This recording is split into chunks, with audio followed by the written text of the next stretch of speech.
Welcome to Student Takeover Weekend, everyone. We are so glad that you guys are here. As you guys probably noticed, whenever you walked up and you were greeted by a slew of high school and junior high students, that things are a little different this weekend. My name's Caleb, and I'm the student pastor, and again, we're just so excited for this weekend. This has been a dream and a prayer in our heart of just being able to do a service that we could just show you just a little taste of our student ministries and the students that we have. And so we're so glad you guys are here. It's kind of funny that actually this weekend fell when it did. And I say that because Pastor Brian's out of town, Eddie's out of town, Pastor Jeff's out of town. It actually seems as though everybody on pastoral staff just left. And I don't know who it was or who had the idea of hey, let's leave this weekend completely and totally to our students and our student pastor. It's a little scary, but I like to feel that if something goes wrong, I can just be like, hey, listen, it was the students' fault, not me. I tried to stop them, but because it is Student Takeover Weekend, we have to do something that just needs to happen. And so some of you guys might know what this is. They're definitely not allowed at Disneyland. They've been banned, but we need to do a selfie, so everybody just go ahead and... All right, perfect. Some of you guys have seen these things in your own household and actually broken like 20 of them. But hey, I just wanted to say that we are so glad that you're here this morning. As you saw in that video, a couple weeks ago, we were able to take 100+ students up to Camp Pondo in the mountains for a week, and it was an amazing, amazing time. We had over 70 students make a public declaration of their faith in Him, and they confessed Jesus as Lord. They said, hey, listen, I'm turning from my sinful ways and I'm turning towards His ways. And so it was an awesome, awesome week. But I wanted to tell you guys is that you have some awesome students. I speak for Robert and the student ministry team and myself when I say that we are so just appreciative of your students. You guys have raised them right. So parents, kudos to you guys. You guys have done an awesome job. Give yourselves a hand. There were a couple sour apples in there, but we'll just talk about that later. Personally, I'm just kidding. There were nobody. I said last service, there are no high school students that were as bad as I was in high school. So for that, as a student pastor, I'm extremely grateful. But I also wanted to say thank you to all of those who gave. Whether it was $5 or $50 or $500, thank you for contributing to our students going to camp. Without you, it might not have happened. And I just want to say that there's no return on investment here on earth that could ever compare to the return on investment of you giving money and you giving your prayers to these students going to camp and having their lives completely changed by Jesus. And so thank you. You guys are the real heroes for sacrificially giving. We love our church and their generosity for that. So again, thank you. But hey, at this time, we're going to continue in our week 4 of David, our David series, The Heart of David. And this week, we're going to look at David the warrior. And I'm sure you've heard about how David was this bad dude, and David did all these cool things, and he was just this crazy guy. But I think it's important for us to understand that David didn't just become a warrior overnight. He didn't wake up and was like, you know what, I'm just going to go ahead and be the baddest man in all of the land. David had to first earn his stripes. David had to stand in a valley in the face of fear and in the face of a giant, and David had to step out in faith and do work. And maybe you've never heard of this story before. Maybe you've heard of it, but it was a long time ago when you were really small and in Sunday school, and you can't even remember how long ago that was. But I want to encourage you this morning to lean in and to not just think of this as just some little children's Sunday school story, but to really embrace this as a real concept and something that God is wanting to use this morning to reawaken your passion for living all in for Him, to reawaken your fight. And so don't think of this as just some children's story, but embrace this. And don't allow this opportunity, this potential of this story to speak to you to pass by. So to set up the story really quick for you, we're in the Valley of Elah, which is just outside of Jerusalem. And we've got two sides. We've got two armies. We've got the Israelites and we've got the Philistines. All right, and it's a lot like USC versus UCLA, okay? They're always at war. They don't like each other. They're always trash talking. There's never peace. There's never love. Like, there's never a common ground. It's just they don't like each other. And for the majority of the Old Testament, we see the Israelites and the Philistines go into battle against each other. And Saul is the current king of Israel. But Saul, unfortunately, has made some really bad leadership choices. And as a result, God has taken his hand of favor off of Saul. And so that's where we pick up the story in 1 Samuel 17. We're going to start in verse 4. But so picture in your mind, because this morning for what we're going to do to really work and to go off, I'm asking you, you got to step outside of your normal self here. And you've got to think crazy. Okay, it's student ministry takeover weekend. But you gotta think outside of the box, okay? And I don't know how you read the Bible, but when I read the Bible, I envision like just crazy stuff, okay? Like I don't just see like these cardboard cutouts. I'm like seeing this whole cinematic movie play out, okay? And so this morning you gotta kind of really like get a reel going. Now, don't tune out because you're like imagining like this love scene or something. Like don't do that. But in your mind, allow yourself to think big, okay? And so we've got this valley, and on one side you've got the Israelites, and on the other side you've got the Philistines.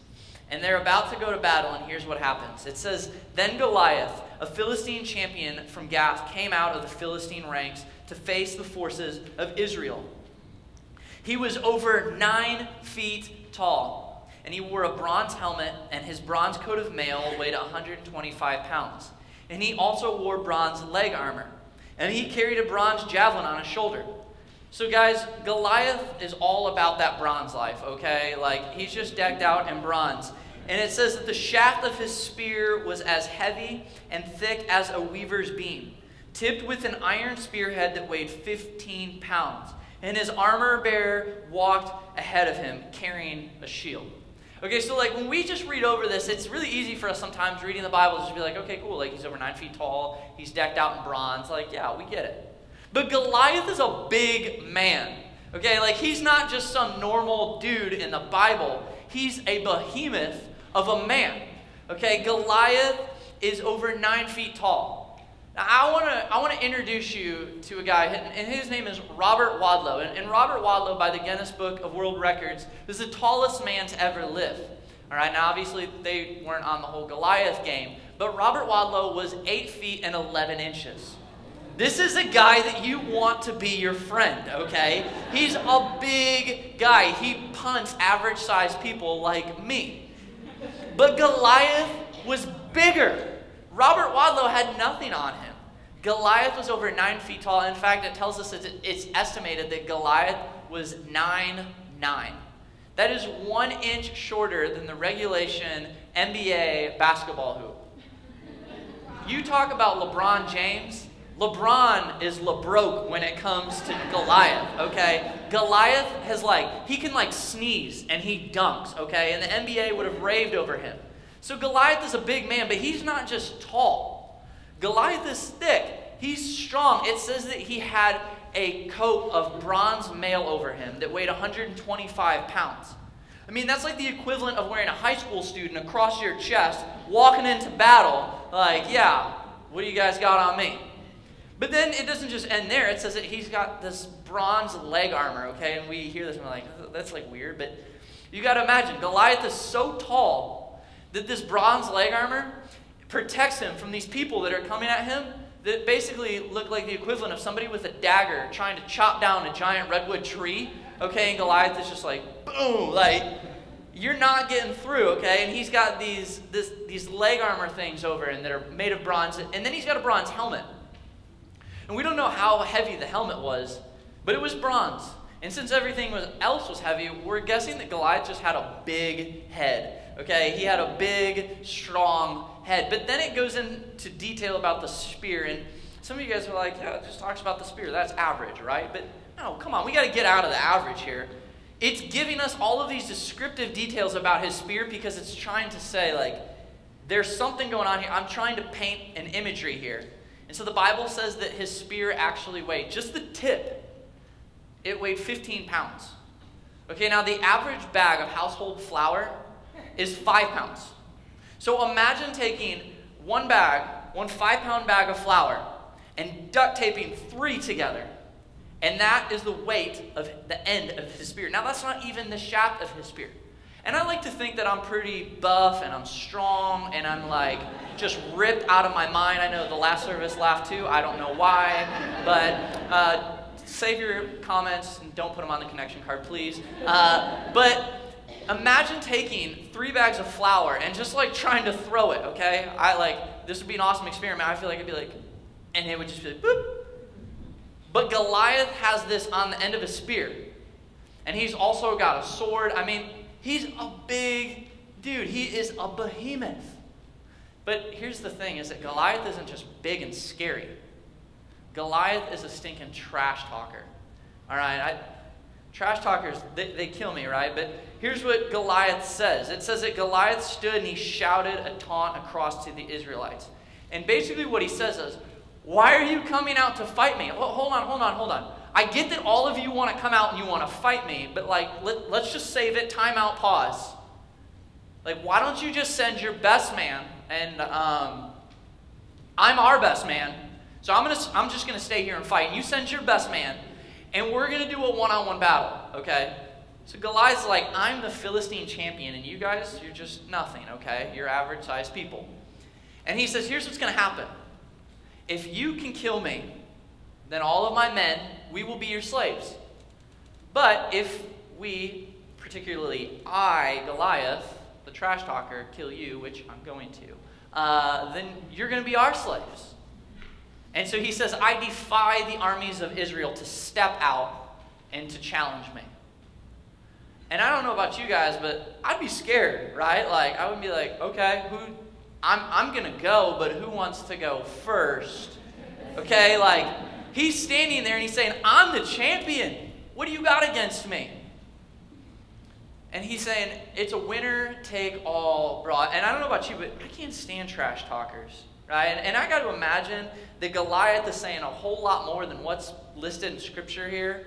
I mean, Scripture's pretty nice when it talks about him, but I got to imagine Goliath, he's out there just throwing a whole bunch of mouth. Because when you're that big, you're out there and you're your shoulders are up, they're reared back. Let's go. What do you guys got? Come on, Israelites. And you would be doing that too if you were that big. See, I can't stand trash talkers. And some of our students, they'd probably say that I'm a trash talker when it comes to the sport of dodgeball.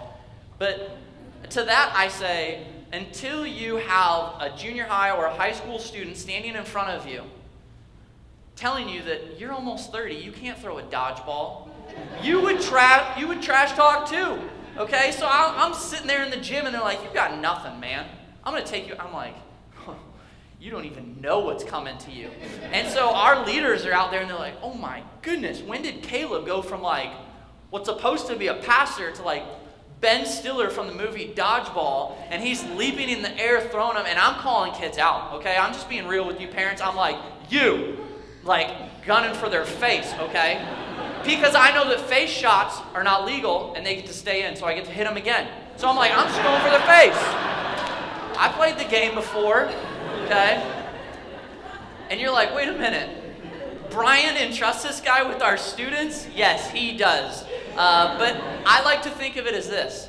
I'm teaching your students a humility lesson to respect their elders. So I remember, though, for me, when I was a freshman in high school, I played varsity soccer, okay? I don't know if you guys caught that, but when I was a freshman in high school, I played varsity soccer.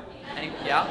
Okay. It's because, unfortunately, though, don't get too excited. It's because I went to a private school and they didn't have a JV team. So they let everybody go. The kid who's back there, he's like, we were all on the varsity soccer team. And I remember there was this guy, David.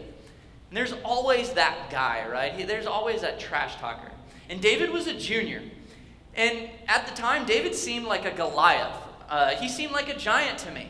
Now, David wasn't as tall as he was wide and just thick. Of course, I was a freshman in high school, so he had it all on me that he could just pound me. But I remember every day we'd show up to practice. And day after day after day, as me and my buddies would walk across the gym floor to get to the locker room, David would give us such a hard time.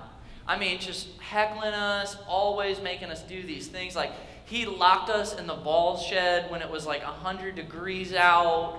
And then apparently they like forgot the combination. He'd make us go into the swamp and chase after the balls, and they'd be like, oh, there's no soccer balls back there. The entire team actually just walked away, and we're out there in the swamp. Until one day, David got what was coming to him. Actually, we never did anything to David because we were too small and too weak and too scared of him. And so basically David just got to talk trash until he graduated. And then we were like, cool, he's gone, so now we get to talk trash and be the punks, right? So cool story. Not really. You guys are like, that's weird. Why did he just tell that? I'm so confused. It's cool, guys. Just relax.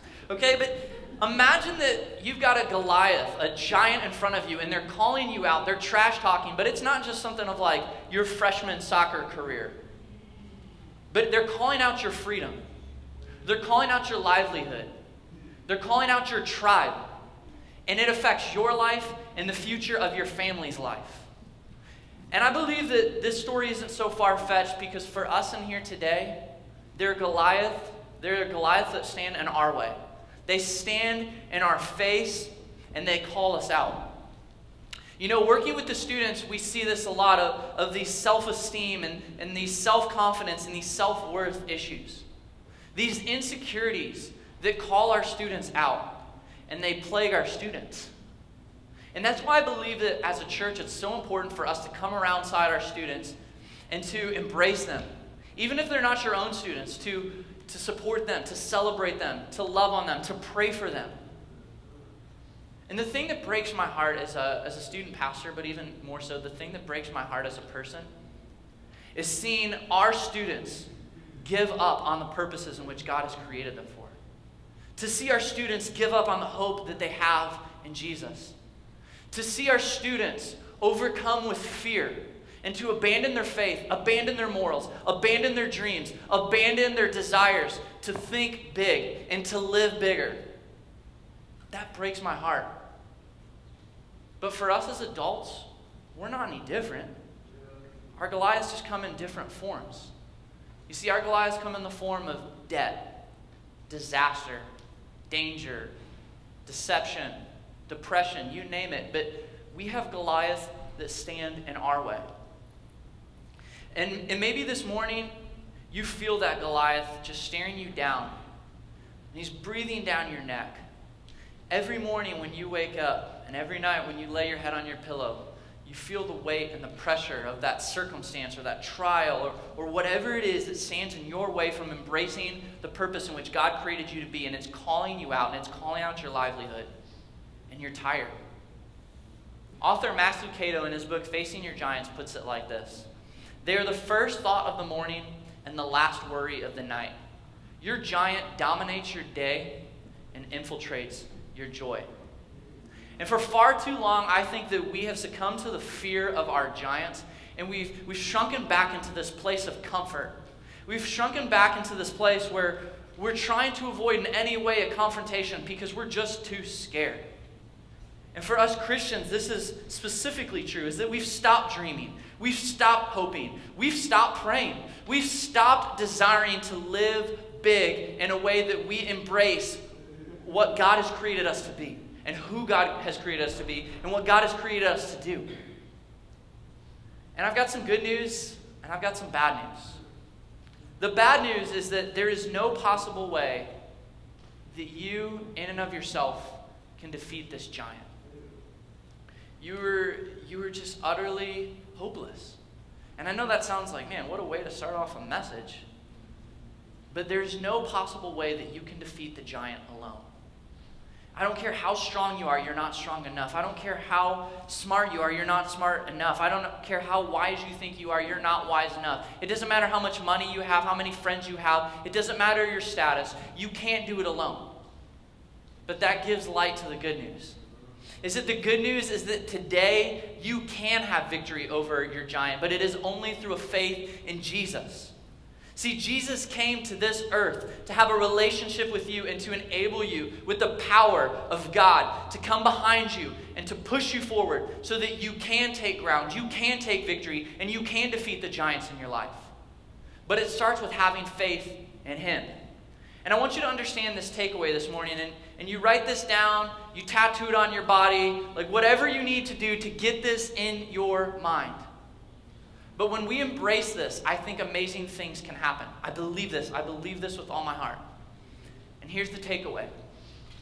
Is that when we step out with all in faith, he steps in with all out power.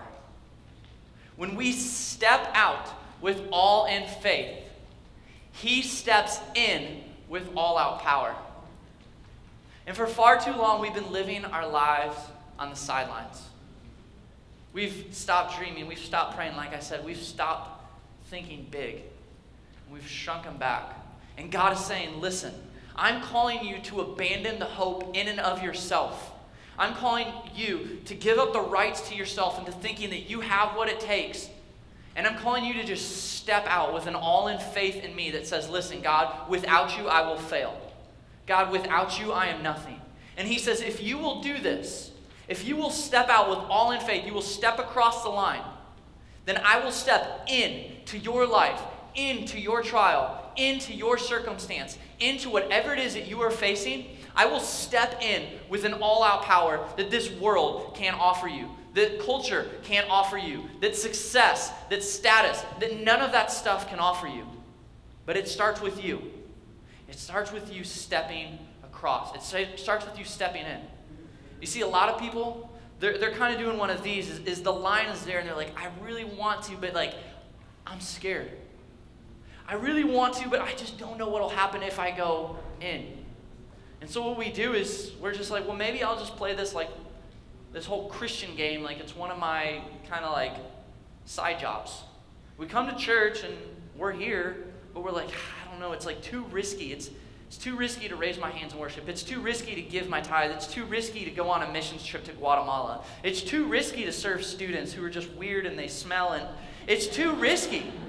And so, you know, like, I'm just gonna kind of hang out. I'm gonna be here. I'm just gonna sit in the seat, like it's warm, but I don't know. And I can tell you this, is that that's not how you take ground in your faith.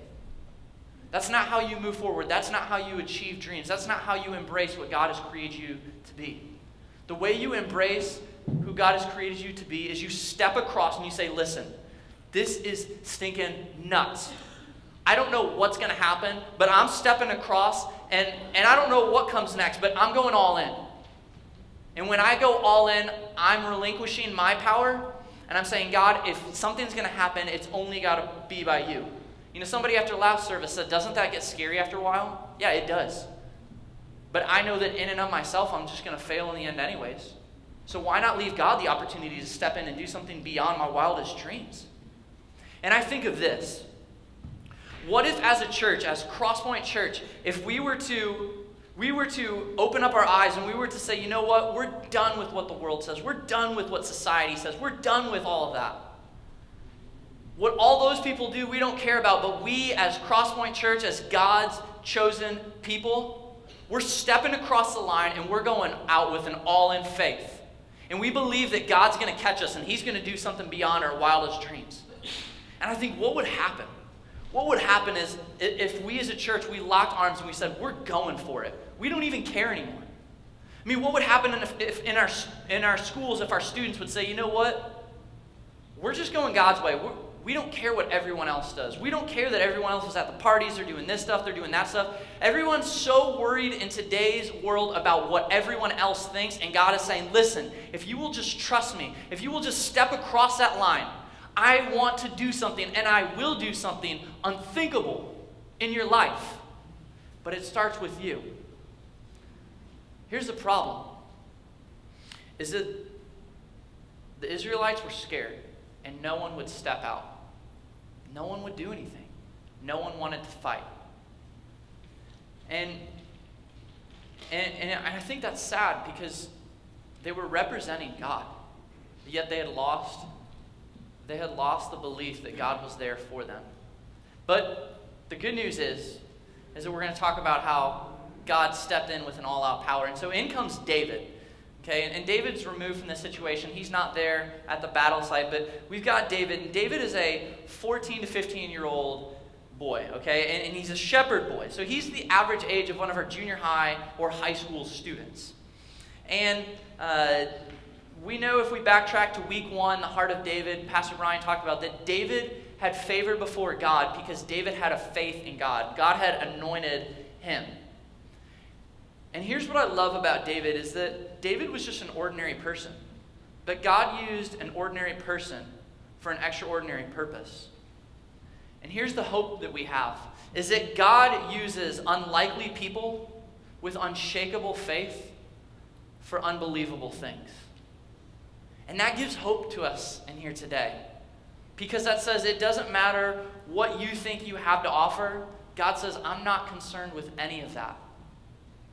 If you will just trust in me, I will do things beyond your wildest imaginations. If you will just trust me, I will give you what you need.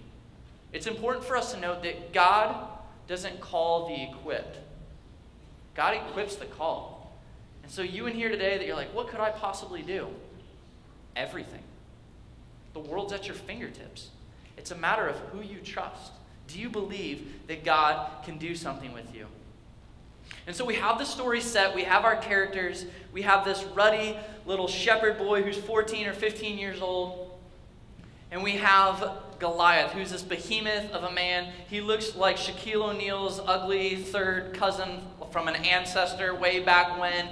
And so the story's set, and the sun rose that morning like any other morning in David and Goliath's life, but the sun would set extremely different for both of them as well. And so to keep going with the story, David is on his way to the battle. All right, David's dad, Jesse, had told him that morning, he's like, hey, listen, I want you to go take some food to your brothers, and I want you to go just check on the battle, see what's going on, see how it's going, bring back some news, let's see what's up. All right, so David sets out that morning, and he's walking along this path, and David's checking his Instagram feed. He's on Instagram. He's sending Snapchats of like rocks, and he's like the hashtag awesome, and David's just doing what a teenager does. He's just walking along.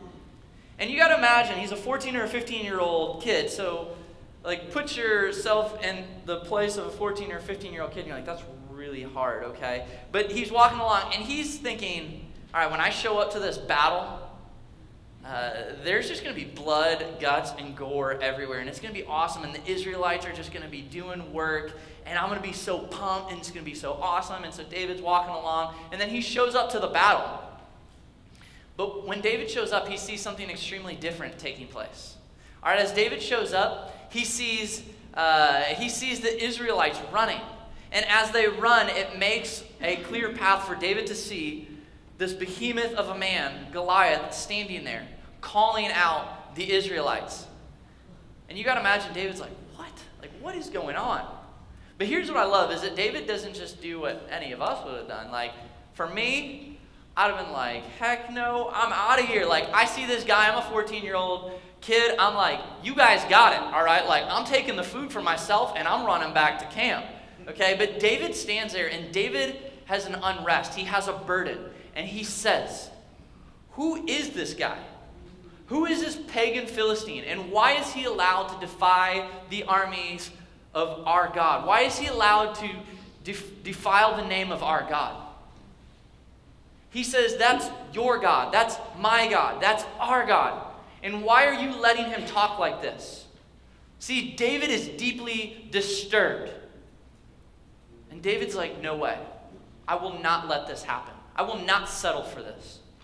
And so David goes up to Saul, okay? And Saul's the king. And you got to imagine, David's like weaving through all these people, and he gets up to Saul, and he's like, hey, Saul, I'm going to go fight him. I got this.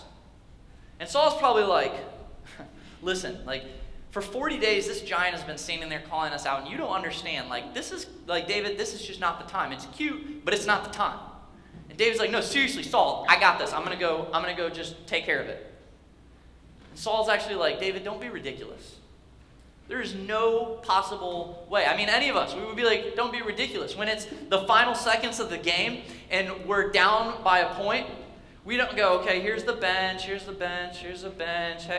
Hey, guy with the water, could you come out here and help us?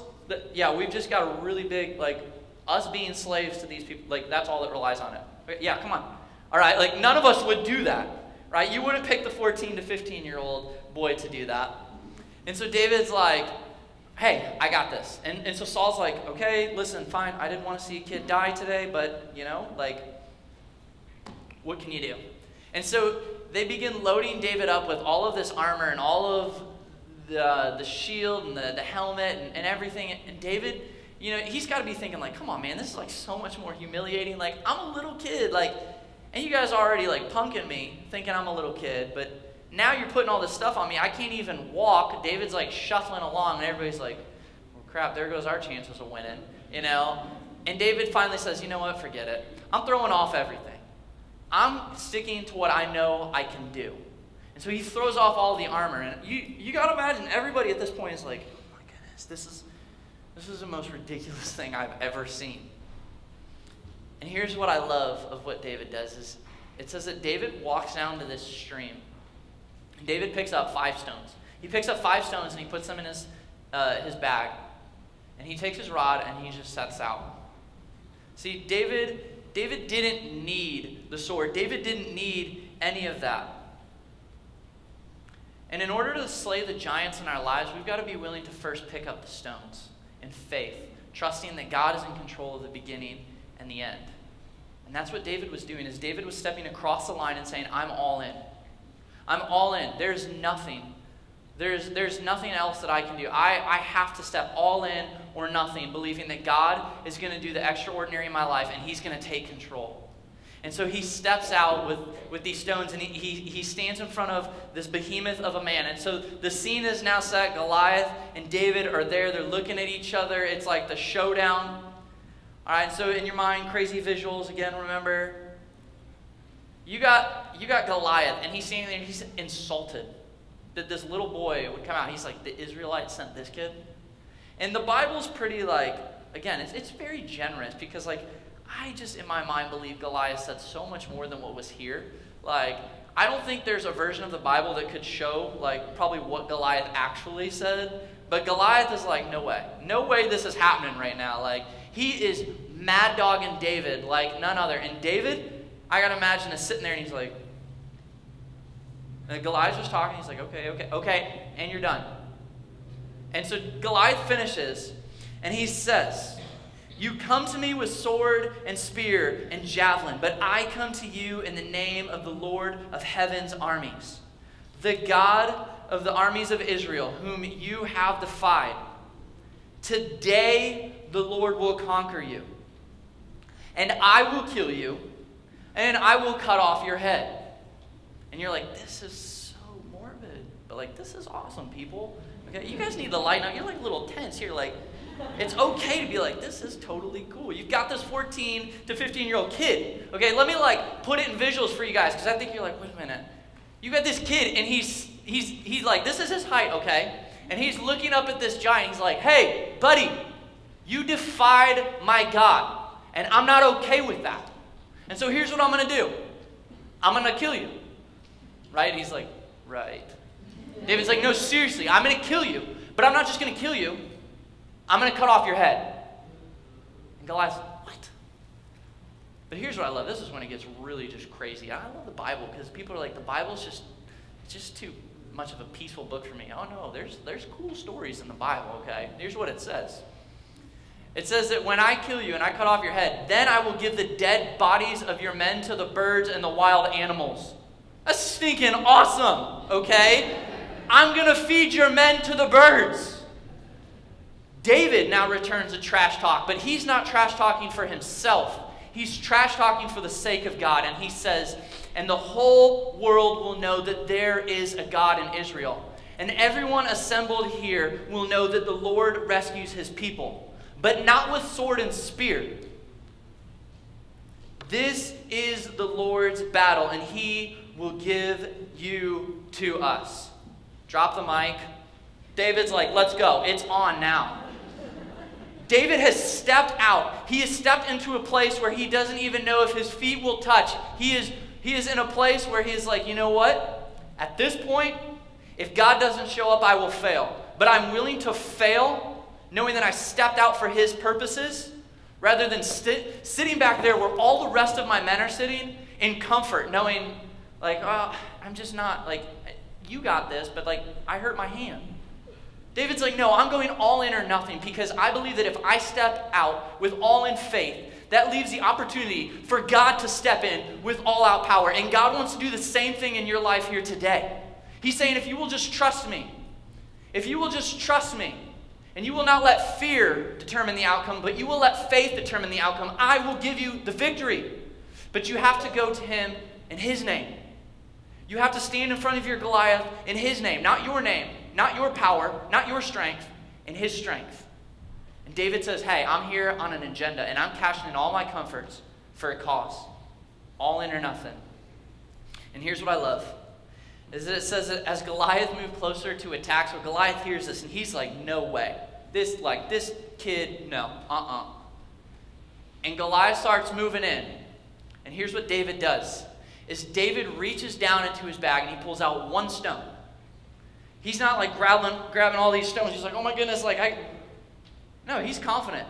He reaches in and he grabs one stone and he puts it in his sling and he starts whipping it around. And he lets go. And here is what's incredible. Okay.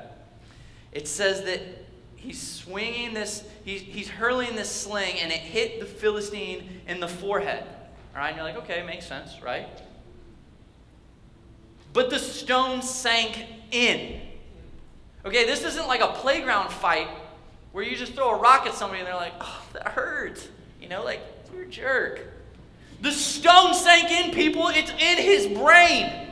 You're sitting there and you're like, this sucker went so far in. And here's what it says, is that Goliath stumbled and fell face down on the ground. In this awesome iPhone slow motion fashion, Goliath is just like, to the cinematic music.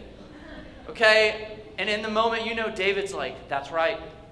That's right. Don't mess with my God. But it doesn't end there, because if you didn't have enough of the graphic, grotesque stuff, it gets better. This is where it gets awesome.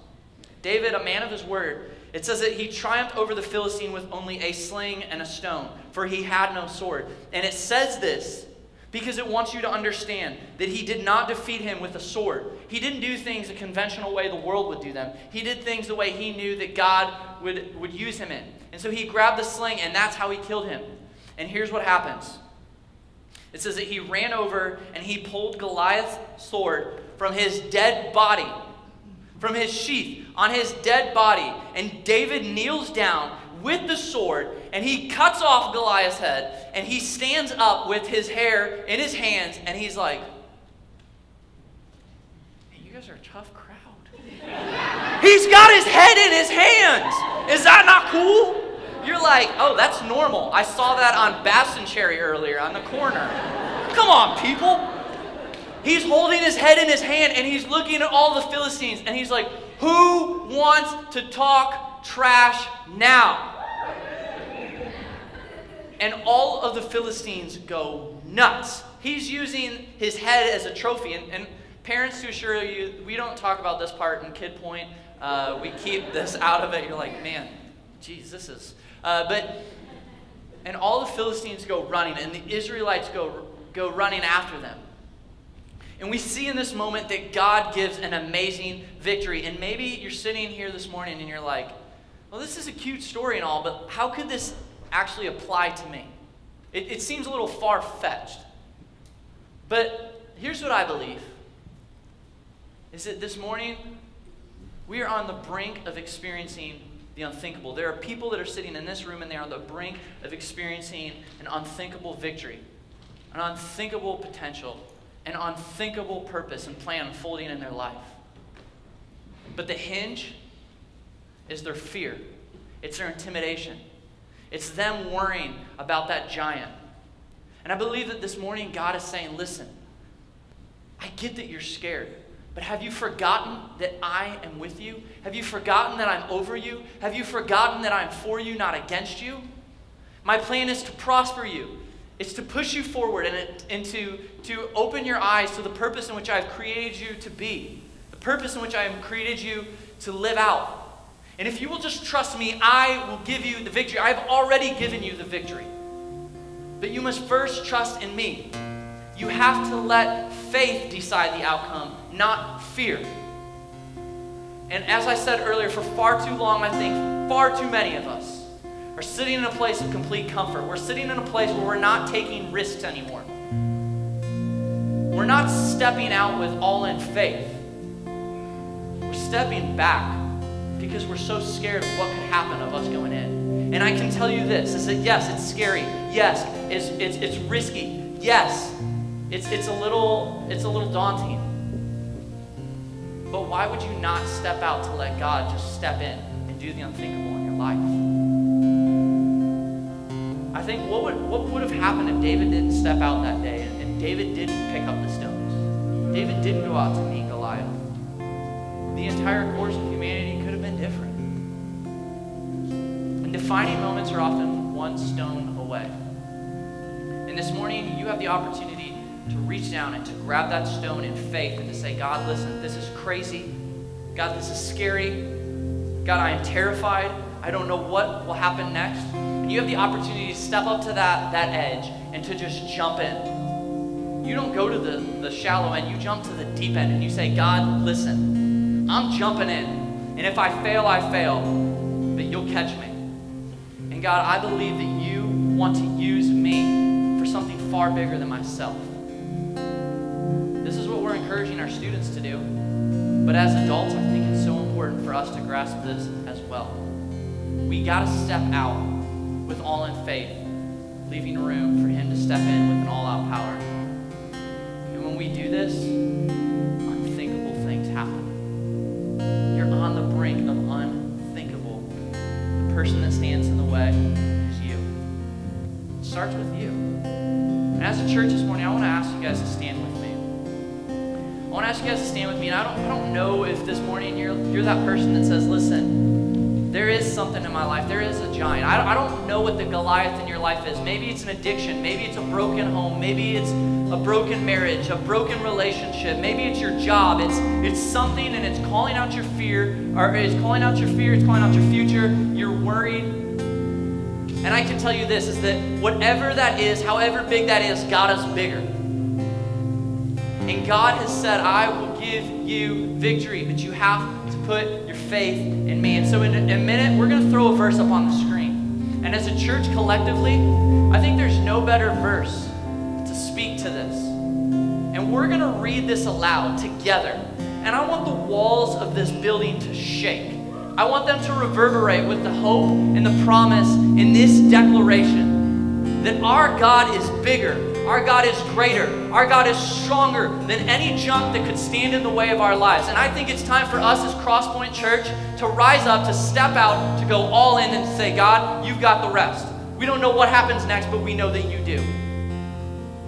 So let's read this verse as a church aloud. And it's Romans 8:31, and it goes something like this. What shall we say about such wonderful things as these? If God is for us, who can ever be against us?